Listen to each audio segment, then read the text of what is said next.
Hindi எனக்கு தெரியாதுப்பா. அன்னைக்கு இன்னைக்கு எனக்கு ஹிந்தி தெரியாது. Sri Karti Chidambaram ji.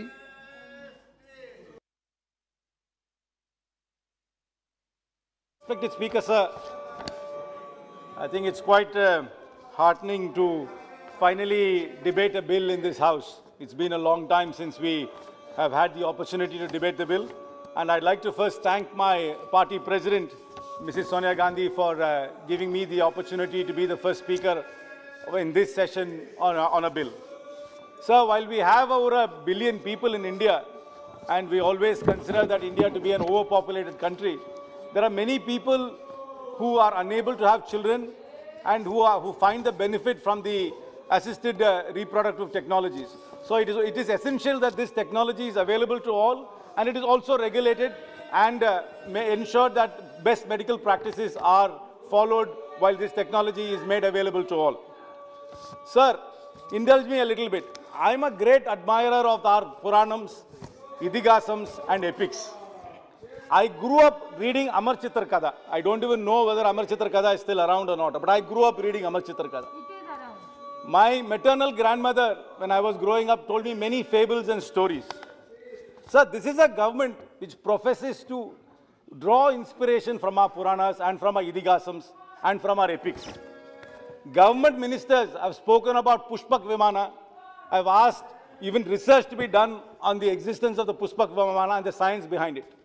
The Prime Minister has alluded to Ganesha when he was addressing a conference of doctors in 2014. Sir, I come from Shivaganga. Pilliyarpatti is the biggest temple there and the most famous temple there. And we are all great devotees of Ganesha. In fact, there is not a single day goes by where I do not say, Ekatandaya Vitmahe, Vakratundaya Thimahi, Tanno Tanji Prajodayat without starting my day. But the Prime Minister, when he spoke to the doctors, said that evidence of plastic surgery was there because Ganesha has an elephant head which was fitted to a human being. It's a different matter, and I've always wondered how a circumference of an elephant head can be fitted to a human. But still, we draw inspiration from our Puranas. Sir, our epics have so many instances of unconventional births. Our entire epics, if you read the Mahabharata, is the starting point of that. If you look at the Kuru dynasty of the Kauravas, Dhritarashtra and Gandhari could not have children. In fact, the legend is that the entire Kuru princes, the 100 of them, from Duryodhana, who's actually called Suyodhana. In fact, we must have a debate why Duryodhana's name is not called as Suyodhana, which his real name is Suyodhana. In fact, somebody must explain this to me at some point of time. 100 of them were born on earthen pots. We always believe that this is the beginning of the test tube baby, perhaps came from the inspiration from this. This is what your government believes. Your government always draws inspiration from epics. The Pandavas, again, you know that King Pandu was cursed by Durvasa. He could not have children through Kunti or Madri. In fact, Kunti had to evoke the gods to have children. That system was called Niyoge. Surya was the father of Karna.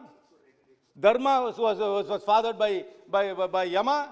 Arjuna was fathered by Indra. Bhima was fathered by Vayu. And Nakula and Sakadeva were fathered by the Ashwini twins. So the system of Niyoga was there in those days. And sir, in Kerala, the most revered god Ayyappa is said to have been born between the union of Shiva and Vishnu. That is why he is called Harihara Sudan. And in Tamil Nadu, the most revered god is Muruga. In fact, my parents have named me after the same god. Karti is one more name for Muruga. And he was born from the Netrikant, which is the third eye of Shiva, only from Shiva. So our Puranas have unconventional births are mentioned in our Puranas throughout. This government always says it draws inspiration from these Puranas. But sir, this law which they have drafted is not inspired by the liberal Hindu epics. In fact, this law has been drafted by somebody who's got a regressive colonial Victorian mindset. Please keep that in mind. It is not from the Hindu liberal traditions this law has come. This law has come from the completely regressive Victorian colonial mindset. I will tell you why. Sir, this law excludes many people rather than includes them. See, when I have given you so many instances of unconventional births, unconventional unions in our Hindu epics, this law only allows married people to have access to this technology. It does not allow LGBTQ people to have access to this technology. This does not allow single men to have access to this technology. So this law is actually a Victorian law. It is not a Hindu law. So don't ever say you are a government which is actually propagating Hindu values. If Hindu values are there, it's a liberal value. You are in fact propagating a Victorian colonial value.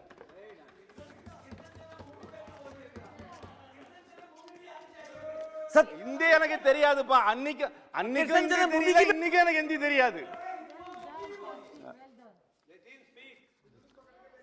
Sir, this law does not take into account the new realities of India. These new realities are not new realities. These are from our ancient scriptures. Those unions which are there, which were always there, which were suppressed by the colonial mentality. These unions will also be given access to these technologies. The LGBTQ population, live-in couples, single men must also have access to this technology if they choose to be fathers. Sir, this law is discriminatory. This law violates Article 14 of the Constitution, as well as the Puttaswamy judgment of the Honorable Supreme Court. The liberty of procreation and choice of family life are an intrinsic aspect of fundamental right to privacy. Every individual who is mentally and physically fit to be a parent and financially able to do must be able to avail these technologies, and you cannot discriminate people by the lifestyle choices they make and deny them access to this technology. Sir, this law again is patriarchal. That is even a hallmark of this government, and the hallmark of all it says, the person who is capable of donating an egg has to be married, has to have had a child who is at least 3 years old, only then can become a donor. A single woman cannot become a donor. Again, they are taking, this is reeks of patriarchy.